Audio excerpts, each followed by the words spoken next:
The Vethkai had perfected the art of mental subjugation over 17,000 years.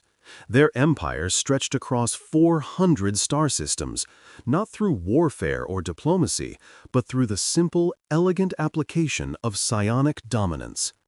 Every species they encountered eventually knelt, their minds becoming willing servants to the collective will of the Vethkai consciousness. High Arbiter Sylveth observed the newest acquisition through the crystalline walls of her observation chamber. The creature sat in the center of a containment cell, seemingly calm despite its circumstances. It was a curious thing.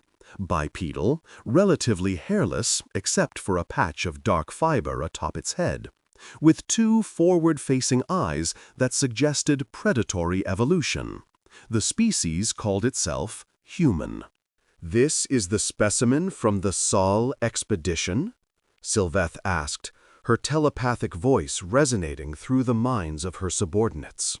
"Yes, High Arbiter," responded Collector Venthak, his own mental presence tinged with something Sylveth had rarely sensed from her kind: uncertainty. "We acquired him from a trading station on the edge of their territory. He was alone, separated from his kind. The opportunity was optimal." Sylveth's 4 eyes narrowed, her bioluminescent skin shifting to a contemplative violet. "And what have you learned of this species?" "Very little, High Arbiter. They are relatively new to interstellar travel, barely 3 centuries. Their civilization is fragmented, operating as multiple independent governments under a loose confederacy. They possess no psionic abilities that we have detected. Technologically, they are unremarkable. Biologically," Venthak paused. "Biologically, they are soft, fragile, short-lived. By all metrics, they should present no challenge to integration." "And yet you hesitate." "There are rumors, High Arbiter, stories from the frontier. Species that have encountered humans describe them as unpredictable, dangerous despite their apparent fragility. The Korthan attempted to enslave a human colony 60 years ago. The Korthan no longer exist as a spacefaring civilization." Sylveth made a gesture of dismissal. The Korthan were weak. They relied on physical force and primitive technology. We are the Vethkai. No mind has ever resisted our touch. No consciousness has ever remained intact after we chose to break it. This human will be no different. She moved closer to the observation wall, studying the creature. It had been in containment for 3 standard cycles, yet it showed no signs of the psychological deterioration that typically afflicted isolated specimens. It sat cross-legged on the floor of its cell, eyes closed, breathing in a slow, rhythmic pattern. Occasionally, it would move its lips, though no sound emerged. "What is it doing?" Sylveth asked. "We believe it is a form of mental exercise," Venthak replied. "Our scans indicate elevated brain activity during these periods, though the patterns are unusual, difficult to interpret. Prepare the integration chamber. I will conduct the subjugation personally." Venthak's mental presence flickered with barely suppressed alarm. "High Arbiter, is that wise? Protocol suggests we should first conduct preliminary probes, assess the specimen's mental architecture." "I have subjugated over 300 species," Sylveth interrupted. "I personally broke the collective mind of the Zoteth, a hive consciousness spanning 12 billion individuals. This single primitive creature poses no threat to me." "As you command, High Arbiter." Marcus Cole had been a prisoner for what he estimated was about 3 weeks, though time was difficult to track in a room with no windows and lights that never dimmed. He had served as a xenoanthropologist for the United Earth Research Division before his sabbatical, a solo journey through the frontier regions to study emerging trade cultures. He had been careless, accepting a drink from a friendly alien merchant, and had woken up here. The aliens who had taken him were new to human records. Tall, slender beings with skin that shifted colors like a cuttlefish, and 4 eyes arranged in a diamond pattern on faces that seemed simultaneously insectoid and eerily human.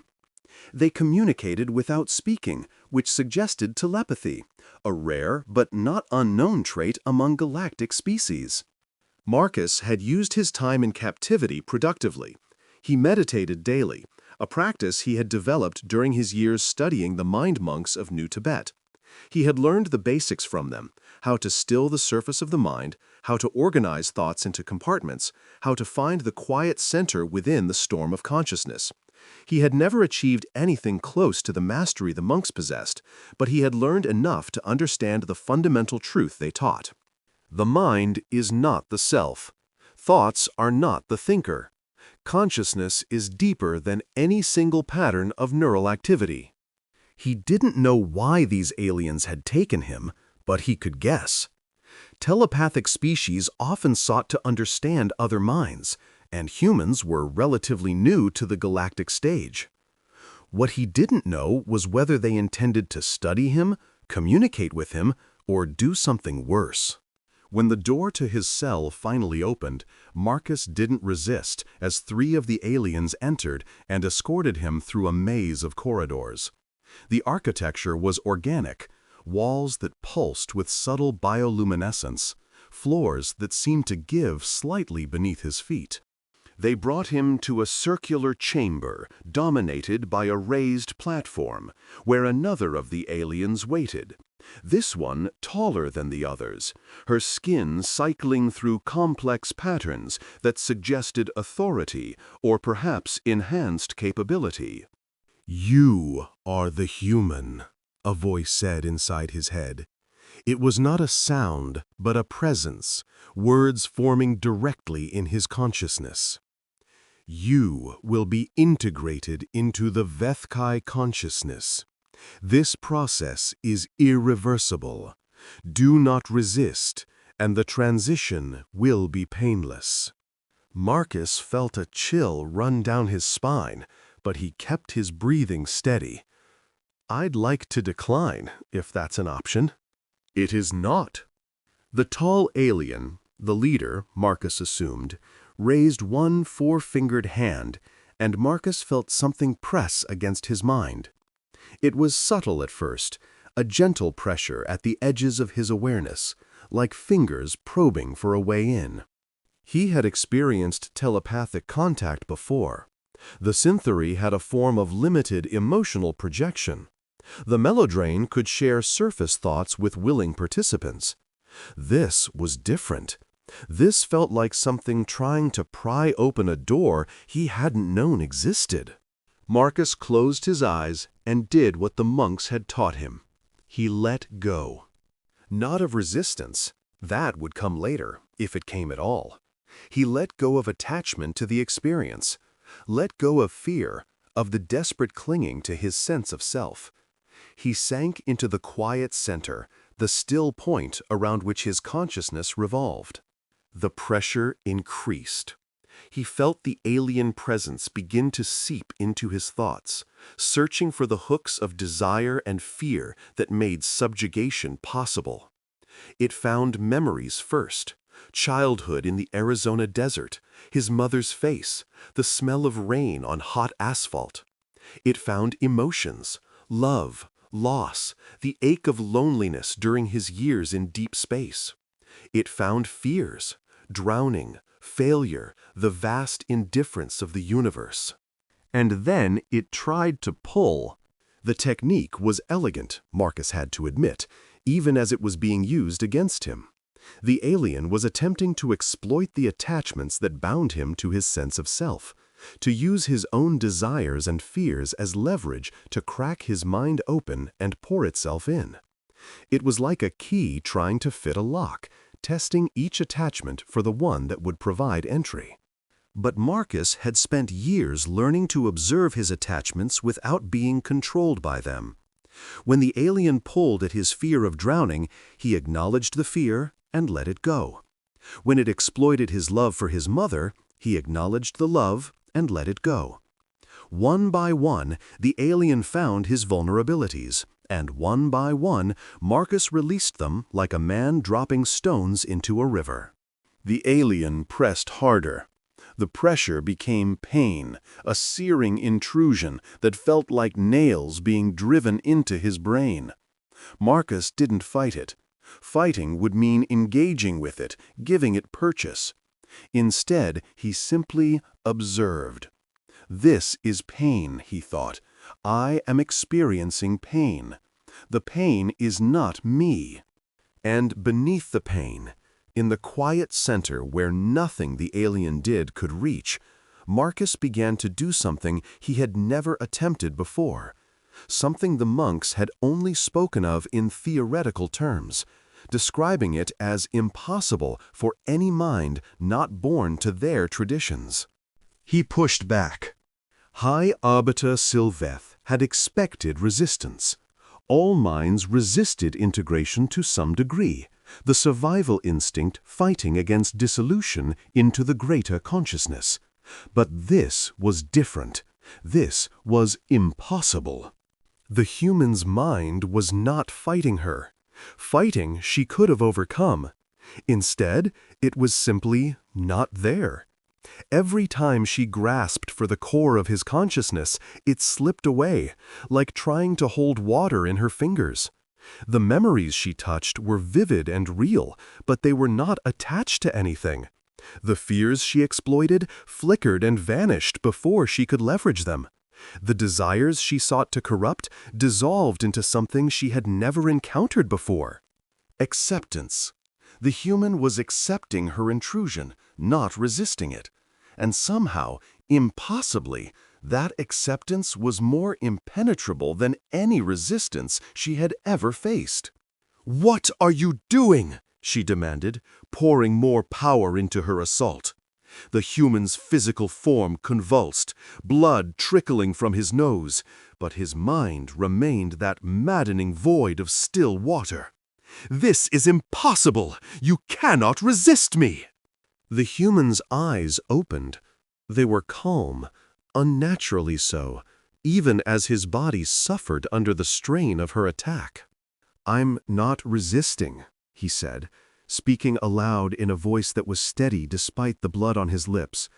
"I'm just not participating." And then, for the first time in her 1700 years of existence, Sylveth felt something push back against her consciousness. Not from outside, but from within. The human's mind, that impossible still point she could not grasp, was suddenly everywhere. It flowed along the channels of connection she had opened, followed the pathways of her own consciousness back to their source. And it brought something with it. Sylveth screamed, truly screamed, her voice echoing through the chamber as her subordinates staggered back in shock. The sound was not just auditory, it resonated through the psionic networks that connected all Vethkai, a cry of absolute horror that every member of her species within 1,000 light-years would feel. What are you?" she gasped, trying to sever the connection, to pull back from the human's mind. But the channels she had opened would not close. The human's consciousness was flooding through them, and with it came something that felt like the end of everything. The human smiled, and in that smile, Sylveth saw the truth that would terrify the galaxy. "I'm just a man who learned to let go," he said. "But you opened a door you can't close, and now you get to see what's on the other side." Part 2. The Awakening. The Vethkai consciousness was not a hive mind in the traditional sense. Each individual retained their sense of self, their own thoughts and memories and desires. But they were connected, woven together through psionic channels that allowed instant communication, shared experience, and collective processing power that far exceeded any individual intelligence. It was this connection that became their doom. When Sylveth's scream tore through the network, it carried with it something that had never before existed in Vethkai experience, a fragment of human consciousness still attached to the channel she had opened. And that fragment was not alone. It carried with it the stillness Marcus had cultivated, the vast quiet that existed beneath thoughts and desires and fears. But it also carried something else. Something that even Marcus hadn't known was there until the alien had dug deep enough to find it. The human unconscious. 17,000 years of evolution had refined the Vethkai mind into a thing of crystalline precision.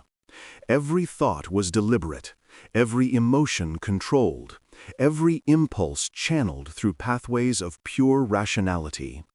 They had eliminated the chaotic depths of the unconscious mind, the roiling darkness where instincts and archetypes and ancient evolutionary imperatives lived. They had evolved beyond such primitive neural architecture. They had never encountered a species that still possessed it. Marcus felt himself fragmenting as the alien network tried to absorb him. His conscious mind, the carefully cultivated stillness the monks had taught him, was not enough to survive this assault. The Vethkai were pulling him apart, dissolving his sense of self into their collective consciousness. But even as his conscious mind began to fail, something else rose to take its place. Something older, deeper, more primal than any meditation technique or philosophical training. The thing that had allowed humanity to survive ice ages and predators and each other. The thing that lurked beneath the surface of every human mind, usually hidden, usually controlled, but never truly gone. The beast awakened. In the city of Vethkai Prime, a computational specialist named Lorat suddenly collapsed at her workstation, her consciousness overwhelmed by a flood of images she could not process. She saw blood, felt hunger, experienced a rage that had no object and no limit. She saw herself tearing at flesh, heard screaming that might have been hers or might have been prey, felt the exultation of survival against impossible odds. These were not memories. They were something deeper, genetic echoes of 1 billion years of evolution, the compressed experience of every ancestor who had fought and killed and survived long enough to reproduce. They were the primal templates of existence, the archetypes of prey and predator, of birth and death and the eternal struggle for survival. And they were contagious. Lorat's scream joined Sylveth's in the network, carrying the contamination further. Other Vethkai began to fall, their refined minds overwhelmed by imagery and impulses they had no framework to process. A warrior caste member on the frontier turned on his comrades, consumed by a hunting instinct that recognized all other beings as prey. A memory keeper in the Central Archive began laughing hysterically as a flood of human emotions, love and hate and jealousy and grief, crashed through her consciousness like waves breaking against a cliff. The Vethkai had no psychological defenses against the human unconscious because they had never needed them. Their minds were open to each other by design, connected through channels that could not be closed without killing the individuals involved. And through those channels, the primitive chaos of human consciousness spread like a virus. Marcus came back to himself slowly, like a diver ascending from crushing depths. He was lying on the floor of the chamber, his body aching, his mind strange, stretched. He could feel the edges of his consciousness touching something vast and dark, something that was and wasn't him. The alien leader was crumpled nearby, her body twitching, her skin cycling through colors so rapidly it was almost blinding. The other aliens in the room were in similar states, some unconscious, some thrashing against invisible assailants, some simply staring at nothing with expressions of absolute horror. "What? What happened?" Marcus whispered. For a moment, there was no answer. Then, slowly, the leader stirred. Her 4 eyes opened, but there was something different about them now, something behind them that Marcus recognized. "You happened," Sylveth said.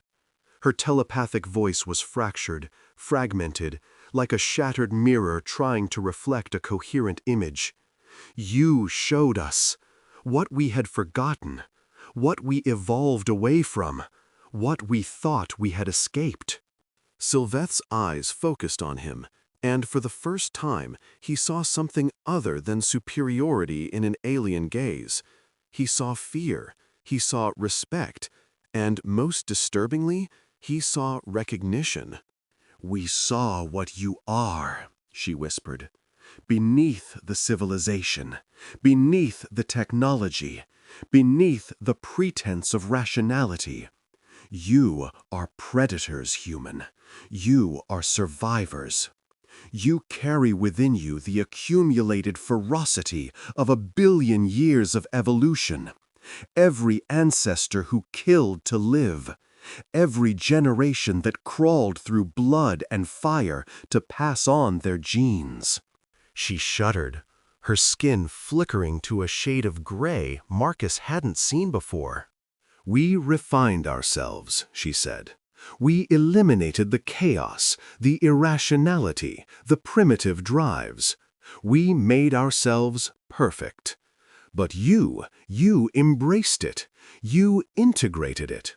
You built your entire civilization on top of a foundation of barely controlled chaos, and somehow, impossibly, you function." "We call it being human," Marcus said.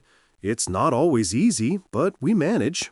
"You don't understand," Sylveth said.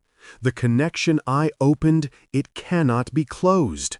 What you are, what you carry within you, it's spreading through our entire network. Every Vethkai in the galaxy is being exposed to your unconscious. Every member of our species is experiencing the full weight of your evolutionary heritage." Marcus felt a cold dread settle in his stomach. What will that do to them? Sylveth's laugh was bitter, broken. "Either they will adapt, or they will die. There is no other option. And either way, the Vethkai consciousness, as it existed before this moment, is finished. You have destroyed an empire, human. Not with weapons, not with strategy. Simply by being what you are."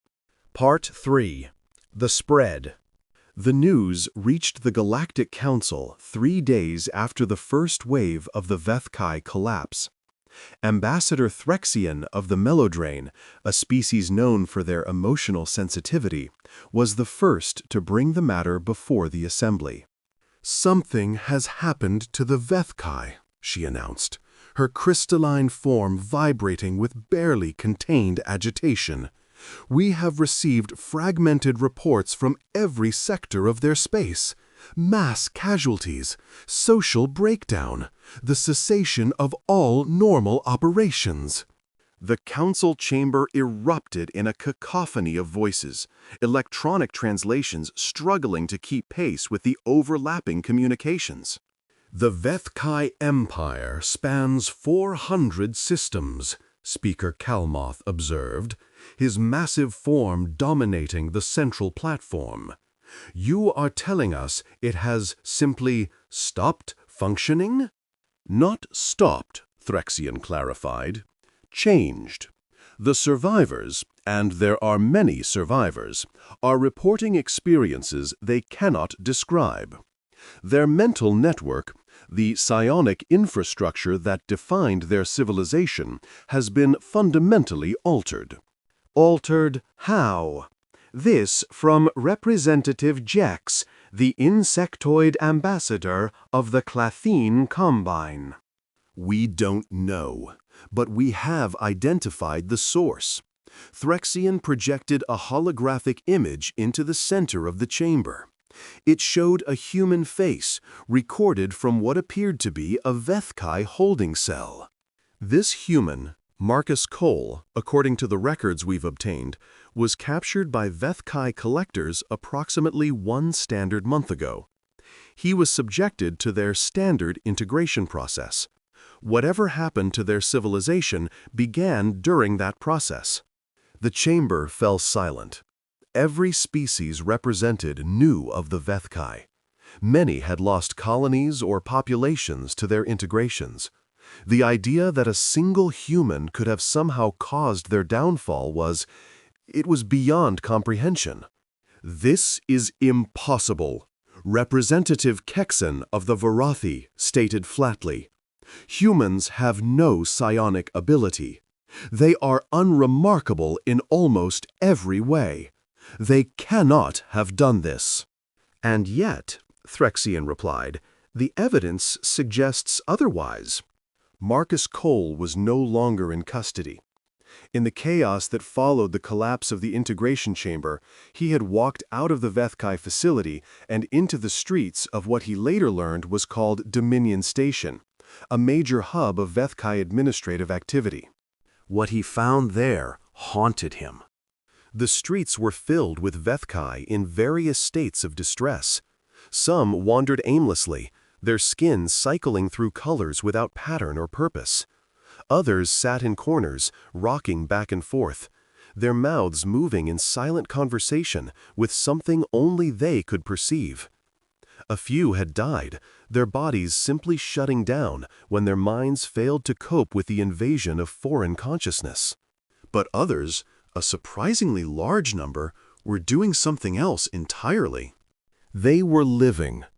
Marcus watched as a young Vethkai, young by the standards of their kind, barely a century old, approached an elder who had collapsed against a wall.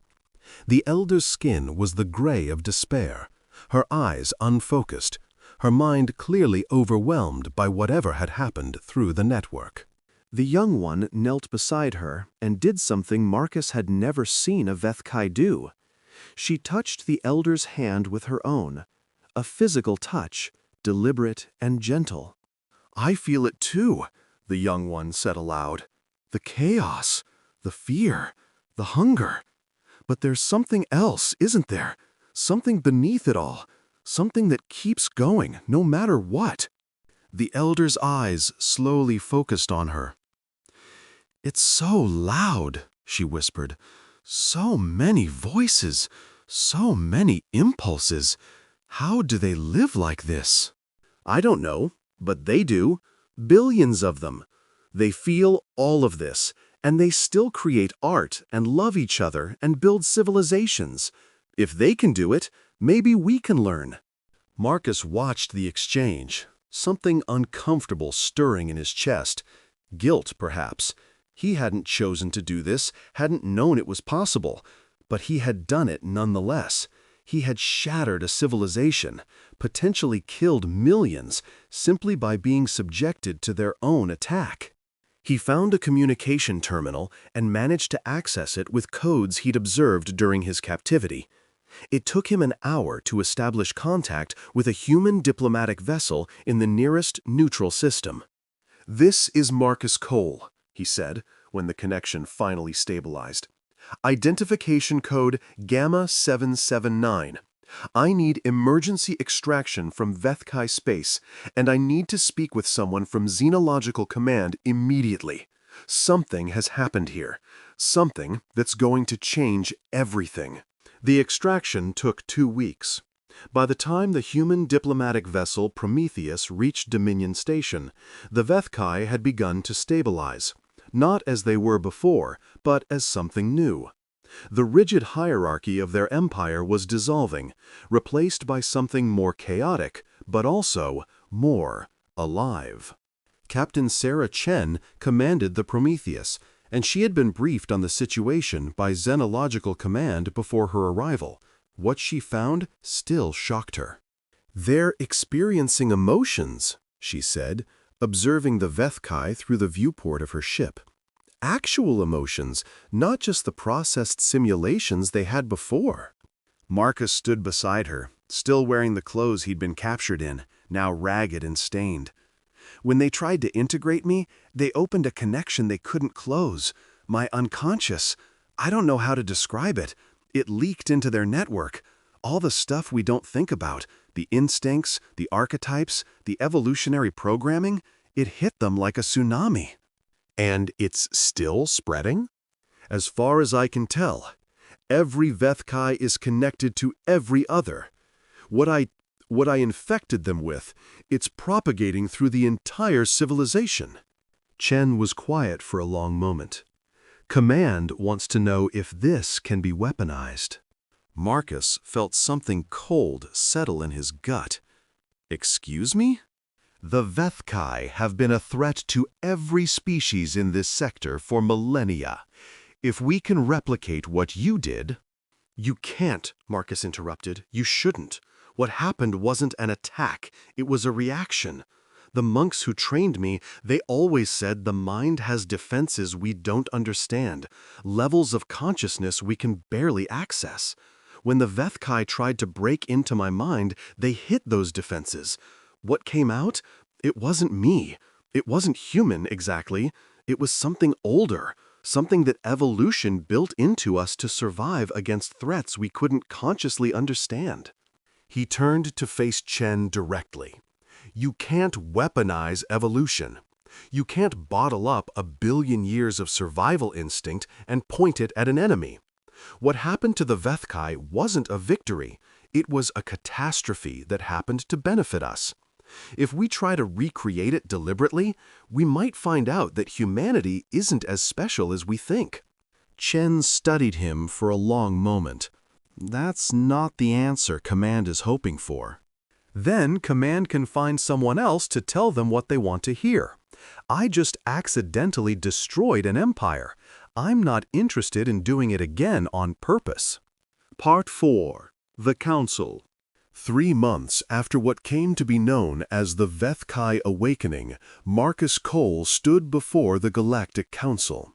The chamber was vast, filled with representatives of hundreds of species, from the massive Varathi to the ethereal Melodrain to the chitinous Clathene. All of them had come to witness testimony from the human who had broken the Vethkai. "You have been asked here to explain what happened," Speaker Kalmoth announced. "The Vethkai were one of the oldest civilizations in this region of the galaxy. Their empire touched nearly every species represented here. And now, because of you, that empire is undergoing a transformation that may take centuries to complete." Marcus nodded. He had spent the months since his rescue being debriefed, examined, tested. Human scientists and xenopsychologists had studied him extensively, trying to understand how a single xenoanthropologist with basic meditation training had managed to do what he'd done. Their conclusions were unsatisfying, mostly because the truth was too simple for them to accept. "I didn't attack the Vethkai," Marcus said, his voice echoing through the vast chamber. "I want to be clear about that. What happened was not an act of aggression or revenge. It was a consequence of their own actions." "You are saying the Vethkai are responsible for their own destruction?" Representative Kexon demanded. "Their transformation," Marcus corrected. "And yes, the Vethkai spent 17,000 years perfecting the art of mental subjugation. They believed they had evolved beyond the primitive impulses that drive younger species. They looked at the rest of us, humans, Varathi, Melodrain, all of you, and they saw animals to be tamed. They never considered that what they called primitive might also be fundamental." He paused, gathering his thoughts. "Humans evolved on a world that was trying to kill us.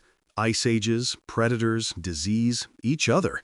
Our entire history is a story of survival against impossible odds. That history is written into our genetics, into the architecture of our minds. The unconscious human mind carries the accumulated experience of 1 billion years of evolution. It's not something we think about, it's not something we can control, but it's always there, beneath the surface. And this is what affected the Vethkai? Threxian asked. When they tried to integrate me, to break open my mind and absorb my consciousness into their collective, they opened a connection they couldn't close. My conscious mind was trained to let go of attachments, to resist manipulation by not engaging with it. But beneath my conscious mind, there's something else. Something that doesn't surrender. Something that fights without knowing it's fighting. He looked around the chamber, meeting the eyes of species who had feared humans, dismissed humans, or simply ignored them. The Vethkai evolved to be perfect, he said. Rational, controlled, unified. They eliminated the chaos that defines organic consciousness. They thought that made them superior. Instead, it made them vulnerable. When they opened their minds to mine, they had no defense against what came flooding through. The instincts, the archetypes, the genetic memory of every ancestor who survived by fighting, by enduring, by refusing to die. It overwhelmed them. Are you saying humans are immune to psionic subjugation? Kalmoth asked. I'm saying we're resistant in ways that don't make rational sense. Not because we're stronger or smarter, but because we're chaotic. Our minds aren't unified. We contain multitudes, conscious and unconscious, rational and instinctive, civilized and savage. The Vethkai tried to grab hold of one layer of my mind and found themselves drowning in all the others. The council deliberated for 6 hours. When they finally reached a decision, Speaker Kalmoth made the announcement personally. This council has determined that the human species poses a unique and previously unrecognized potential threat to telepathic civilizations, he said. However, we have also determined that this threat is defensive in nature and was triggered only by an unprovoked act of aggression by the Vethkai. No sanctions will be imposed on the human confederacy, and no retaliatory actions are authorized. Marcus felt a wave of relief wash over him. He hadn't been certain what the council would decide. There had been real fear, in some quarters, that humanity might be classified as a galactic threat, not because of anything they had done, but because of what they might do. However, Kalmoth continued, this council strongly recommends that all telepathic species avoid attempting mental subjugation, integration, or forced connection with human individuals. The results of such attempts are now documented and understood. Any species that disregards this warning will be considered to have accepted the consequences of their actions. From across the chamber, Marcus caught sight of something unusual. A Vethkai delegation, something that would have been impossible before the awakening. They stood in an observation gallery, watching the proceedings with expressions that Marcus could now recognize as curious. After the session ended, one of them approached him. Her skin cycled through colors that he was beginning to understand, curiosity, caution, and something that might have been gratitude. I am Sylveth, she said, and Marcus recognized the name. The same individual who had tried to subjugate him. I wanted to speak with you before you returned to your people. How are you alive? Marcus asked. I thought the initial impact nearly killed me, yes. But I survived. Many of us did. And we are changed. She paused, as if searching for words in a language she was still learning to use. Before, we were one thing, pure, perfect, unified. Now, we are many things at once, chaotic, contradictory, confused. It is difficult. "Welcome to the human condition," Marcus said. Sylveth made a sound that might have been a laugh.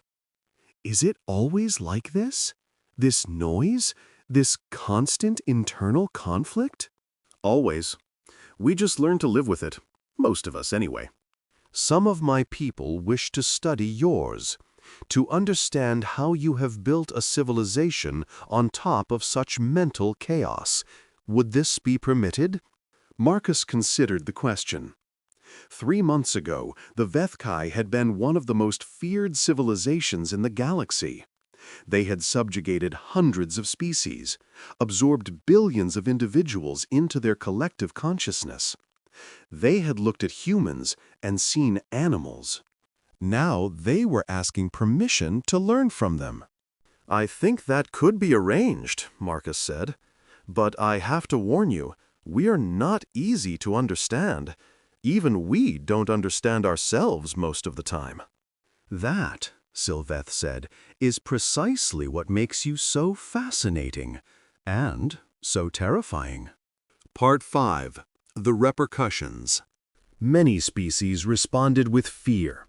The Kexrath Confederation, a loose alliance of telepathic species in the Spinward sectors, issued a formal declaration forbidding any of their members from engaging in mental contact with humans. The Zealith, another psionic civilization with a history of aggressive expansion, quietly withdrew from sectors where humans were known to operate. Others responded with curiosity. The Meladrain, whose emotional sensitivity had always made them cautious around other telepathic species, began sending ambassadors specifically to human worlds. They were fascinated by the emotional complexity of human consciousness, the way humans could hold contradictory feelings simultaneously, the depth and intensity of human passionate experience. The Varathi, a species that had evolved to be almost entirely rational, found themselves unexpectedly intrigued. They had always looked down on humans as creatures driven by emotion and instinct. Now they began to wonder if that instinctive foundation might be an advantage they had failed to appreciate. And the Vethkai themselves began their long process of transformation. The rigid hierarchies of their empire dissolved as individual Vethkai, now exposed to the full spectrum of human emotional experience, began developing their own personalities, their own preferences, their own conflicts. It was chaotic and painful and sometimes violent, but it was also, in a way that surprised everyone, including the Vethkai, alive. Marcus Cole became famous, infamous in some circles. He was studied, interviewed, analyzed. He gave testimony before committees and councils. He wrote papers attempting to explain what had happened, though he was the first to admit that his understanding was incomplete. Through it all, he continued to meditate. 10 years after the awakening, Marcus returned to New Tibet to visit the monastery where he had first learned to still his mind. The monks welcomed him without surprise, as if they had expected him to return. "You have become famous in the outer worlds," the abbot observed as they walked through the monastery's stone gardens. "They say you broke an empire with your mind." "I didn't break anything," Marcus replied. "They broke themselves against me. I just let go." The abbot nodded. "The first lesson we teach, the hardest lesson to truly learn. Most who study with us achieve only a partial understanding. They learn to let go of some things, but they cling to others. Identity, self-image, the illusion of control." "What did I do differently?" "Nothing, except perhaps necessity. You were faced with an alien presence attempting to consume your consciousness. Most minds would resist, would fight, would try to maintain their boundaries. But you had learned, at least partially, that the self is not the thoughts, that consciousness is deeper than identity. So when the alien reached for your identity, there was nothing to grasp. And in that nothing, it found everything." Marcus frowned. The unconscious, the primal layers. Call it what you will. The mind has many levels. The conscious self is only the surface, the part that thinks and speaks and believes itself to be in control. Beneath it are depths that extend back through generations, through species, through the very origins of life itself. The Vethkai tried to grasp the surface and found themselves drowning in the depths. Could it happen again? With other humans? The abbot considered the question. Perhaps, but not deliberately. What you experienced was not a technique that can be taught. It was a reaction, a defense, something that arose from the deepest levels of your being in response to an existential threat. To replicate it, one would need to face the same threat, and not everyone would survive. The military has been asking me to help them develop a training program, Marcus admitted. A way to prepare humans to resist psionic attack. And what have you told them? That I don't know how. That what happened to me wasn't something I did, it was something I was. You can't train someone to have 1 billion years of evolution in their head. Either they do or they don't. The abbot smiled. A wise answer, though not, I suspect, a popular one. No, they keep hoping I'll change my mind, that I'll figure out the secret and teach it to them. Marcus shook his head. I keep telling them there's no secret. We're just built this way, all of us. Every human carries those depths, those layers, that evolutionary heritage. The Vethkai just found out the hard way what happens when you try to break into them. Across the galaxy, the truth of Marcus's words was becoming evident. In the years following the awakening, there were 7 documented cases of telepathic species attempting to subjugate humans despite the Council's warnings. In each case, the results were catastrophic for the attackers. A Xylith interrogator attempted to probe a captured human prisoner on a frontier world. The interrogator's mind shattered so completely that it took 3 other Xylith to contain the psychic feedback. All 3 experienced permanent psychological damage. A rogue faction of the Kexrath Confederation attempted a mass subjugation of a human colony, hoping that the distributed effort would protect individual telepaths from the defensive reaction. Instead, the human unconscious seemed to adapt, finding paths between the distributed attackers and turning them against each other. The colony was liberated when the Kexrath attackers began killing each other in a frenzy of projected primal rage. Each incident reinforced the same lesson. The human mind was not merely resistant to telepathic subjugation. It was actively hostile to it, in ways that even humans didn't fully understand. The defenses that arose from the depths of human consciousness were not rational, not controlled, and not limited by any sense of proportionality. They were survival responses, honed by evolution to ensure that whatever threatened the human species would not survive to threaten it again. The galaxy began to adapt. Species that had once looked at humans as inferior, primitive creatures whose only value was as servants or subjects, began to reconsider. Not because humans had suddenly become more intelligent or more technologically advanced, but because they had revealed a depth that no one had suspected. Humanity, it seemed, was an iceberg. What the galaxy saw, the technology, the diplomacy, the art and science and culture, was only the surface, the visible fraction of something much larger and deeper. And whatever lurked beneath that surface was old and dark and utterly without mercy for those who threatened it. Part 6. The Fear.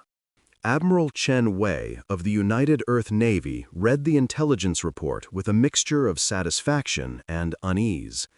The Xylith withdrawal from the spinward sectors was now complete. 300 systems that had been contested for decades were now effectively under human protection. Not because humanity had fought for them, but because the species who had once dominated them had become too afraid to remain. "We're not conquering anything," he observed to his aide. "We're just existing. And somehow that's enough to make half the galaxy terrified of us." "Is that a problem, sir?" Commander Huang asked. "It might be. Fear is a useful tool, but it's not the same as respect. The species that fear us now aren't our friends. They're just waiting for an opportunity to strike when they think we're vulnerable. Based on the intelligence we've gathered, sir, most of them believe we can't be made vulnerable, not through conventional means." Chen Wei set down the report. "That's what concerns me. They're not preparing conventional attacks. They're researching alternatives. Weapons that don't require contact with human consciousness. Strategies that target our infrastructure rather than our people. Ways to destroy us without ever giving us the opportunity to defend ourselves. Isn't that inevitable, sir? Any species that poses a threat will eventually inspire countermeasures." "Perhaps, but we're not actually a threat. We never set out to be one. We were just us. The Vethkai attacked Cole. He defended himself in a way none of us understood. And now the entire galaxy sees us as monsters." He stood and walked to the window of his office, looking out at the vast construction yards of Mars Station. Ships were being built here, more ships than humanity had ever constructed before. Not because humanity wanted war, but because war seemed increasingly likely. "There's a theory," he said quietly, "that the Vethkai were right about us, that we are predators at our core, that all our civilization, all our art and philosophy and progress is just a thin layer over something much older and more savage. The events of the last decade seem to support that theory." "Sir, consider what happened to Marcus Cole, a man who had trained for years in meditation and self-control, a man dedicated to peace and understanding. And when an alien tried to invade his mind, what came out? Violence, rage, a survival instinct so powerful it destroyed an empire. Is that really different from who we are when we're not meditating?" Commander Huang was quiet for a moment. "With respect, sir, I think you're looking at it wrong." "Oh?" "The Vethkai didn't just encounter our violence. They encountered everything. Our love, our fear, our hope, our despair. They saw the full spectrum of human experience, including the parts we don't talk about. And yes, that included the survival instinct, the primitive drive to fight and kill and endure. But it also included the things that drive us to protect, to nurture, to sacrifice for each other." "Your point?" "My point is that we're not monsters, sir. We're just complete. Most species we've encountered have evolved to emphasize certain traits at the expense of others. The Vethkai evolved for rational control. The Melodrain evolved for emotional sensitivity. The Varathi evolved for pure logic. But we evolved for everything. We have all of it, the good and the bad, the light and the dark. And when something attacks us, it encounters all of it at once." Chen Wei considered this. "You're saying our greatest strength is our wholeness?" "I'm saying our greatest strength is that we can't be reduced to a single trait. The Vethkai thought they could break us by attacking our identity. But our identity isn't just our conscious thoughts. It's the full depth of what we are. And that depth protected us, even though Cole himself didn't know it was happening." The Admiral turned back to his desk. "Perhaps, but that doesn't change the practical reality. The galaxy is afraid of us now, and scared species do desperate things."